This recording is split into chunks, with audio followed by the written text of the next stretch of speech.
Another episode of Butt Crack Cycles, and I just want to do like a shop talk episode where sometimes I used to do these a lot last year. I kind of stopped doing them, but instead of an episode where something's broken and I'm fixing it, or I'm trying to show you how to do something, I just wanted to do an episode just talking about bikes roughly, and just some of my thoughts about old Harleys and Harley life. But today I wanted to talk about what is probably my most hated, most despised, just most commonly removed part of a motorcycle. And that is forward controls. Bless you. Sorry. Kenneth's out here in the shop with me. You want to come say hey, Kenneth? You say hey? Hello. Okay, go back to playing. I hate forward controls. I have never ridden a bike that has forward controls on it that I actually like. And before we get too far into this, these are just my opinions, of course, and they are mostly based on my experiences, and most of my experience and interest in Harleys is like Evo and earlier bikes. I'm sure somebody's gonna jump in and say, my 2011 Dyna Astroglide came factory with super screaming evil forward controls and they're the best things ever. Maybe, I don't know. I don't really know too much about late model bikes. I don't care very much about late model bikes. So, let's talk about what I do know about, which is forward controls suck on older bikes. And I've got a couple reasons for that, and that's what I just wanted to talk about. So, let's jump into it. Number one. Pretty much every set of forward controls that I have ever seen has just an ungodly amount of slop and play in it. This is mostly noticeable on the shifter side. The brake side, to me, doesn't seem like it's as noticeable. Or at least maybe it's not as important. You know, with the brake, you pretty much, it's okay to have a little bit of free play, and then once you take it up with the brake lever, then, you know, so long as you can push the brakes. Dude, are you okay? What did you trip over? The kickstand. You carrying the egg?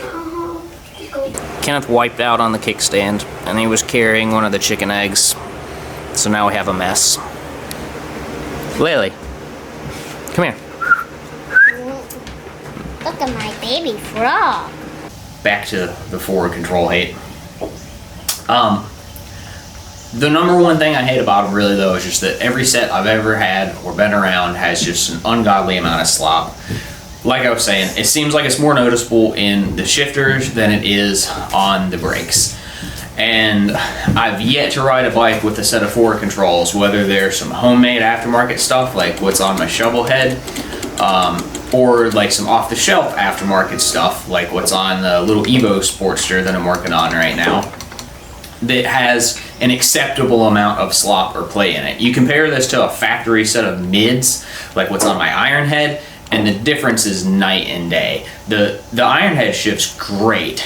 Every bike I've ever ridden that has some forward controls tacked onto it, it's just a sloppy, crappy mess of shifting. The shifts aren't clean, they're not well defined, you're never really sure like what gear you're in. It's really easy to miss gears. I miss second on this bike like all the time. I hate them.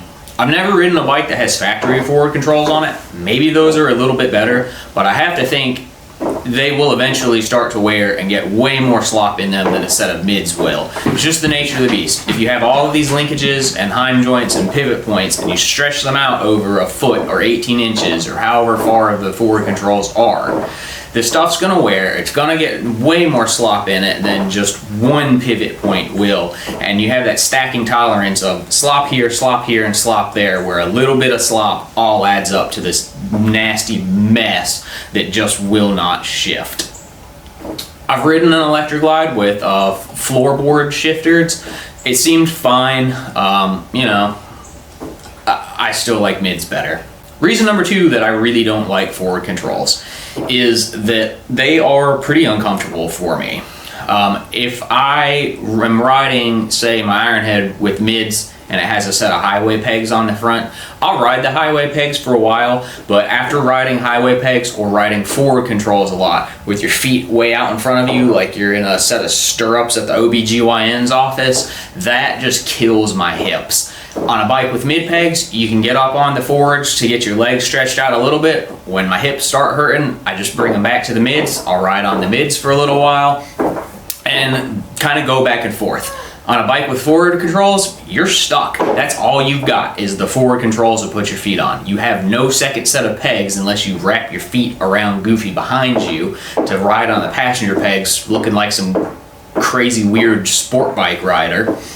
And for me, that means I have to do goofy stuff like stretch my feet out over the handlebars to try and get that hip pain away. Of course, some of this is probably just due to my body, the way that I've treated it working over the years, and the way that I'm shaped and the way that I'm built. Your body is probably shaped differently than mine, so maybe the forwards work better for you. But for me, they're really uncomfortable. Reason number 3, I don't really think they look good. It just looks like some stuff just hanging out on the front of the bike, like it's just been tacked onto the frame like as an afterthought. I think mids kind of tie the bike together. I think they're a little bit cleaner of a look, and they're tucked into the sort of the belly of the bike, and therefore when you look at the bike as a whole, there's less linkages and levers and stuff just sticking out everywhere. I just think mids are a cleaner look. Finally, my last reason why I hate forward controls, and this is actually my biggest reason, why I saved it for last. I think they make the bike worse to ride. Mid controls put your feet and sort of the center of gravity of your body like right over the center of the bike. And having your feet down low underneath you, for me, is great for steering the bike. It's really hard to steer when your feet are sticking out in front of you. And you might be thinking, well, why do you need to steer the bike with your feet? Well, that's probably because you've been riding forward controls a long time. You can steer a bike with your feet with the forward controls. It's just a whole lot easier when your weight and your center of gravity is over top of those forward controls. You can push your feet down on the foot pegs and roll that bike around underneath you, which makes it so much nicer and easier to throw it into a corner and then stand it back up straight on corner exit. This also is really important for if you're riding over crappy rough roads, which we have more than our fair share of here in rural South Carolina. A good set of mid controls, stand up. Stand up, hang onto the handlebars, and just let the bike float underneath your body and use your knees as some shock absorbers instead of trying to sit down on the bike and let the bike just crash through the bumps. Of course, generally forward controls are on bigger bikes, at least that's my experience. And so something like a big twin typically rides better than a Sportster. But even still, there's many days that I've been on a big twin bike and said, gee, I wish I could stand up over these bumps, but I can't because I have forward controls. Whereas on a little bike, my Sporty, you see a big patch of messed up asphalt coming, potholes and stuff you can't ride around because it stretches your entire lane and there's someone coming the other direction so you can't get in the other lane. Stand on the mid controls and just ride that baby like a dirt bike. Let her run underneath you and then sit back down, save your back, save your butt. So that's really it for this episode. I could probably ramble on some more about this, but I hate forward controls. I think I have a lot of good reasons for hating them. There's probably going to be some people who say, well, you don't understand because you're 5'6", you're built like a woman. Yeah, to some extent I am. Maybe if you're 6'3", the forward controls help you get stretched out a little more, especially if you're riding a smaller bike like a Sportster. But I still think nothing beats a good set of mid controls with some highway pegs. You get the best of both worlds. You can stretch out to the highway pegs when you need to, come back to the mid controls when you get tired of riding with your feet out in front of you, have the control and the handling that the mid controls offer over the forwards, and the ability to stand up on them. Plus, like I said, it cleans the look of the bike up a lot, in my opinion. What'd you find, Kenna? A baby frog. A baby frog. Oh my god, it's so cute. That's it for this episode. Mid controls are also baby frog approved. Oh my god, he's so stinking cute. I know. Here. I was like... Okay, thanks for watching. Bye. You want the baby frog to tell him bye? Yes. Let's see if it'll focus on him. There he is.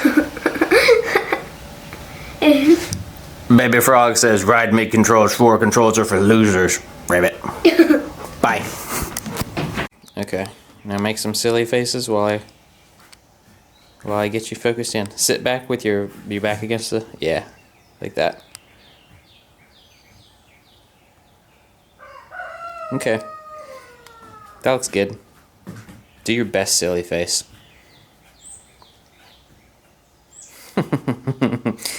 Nice.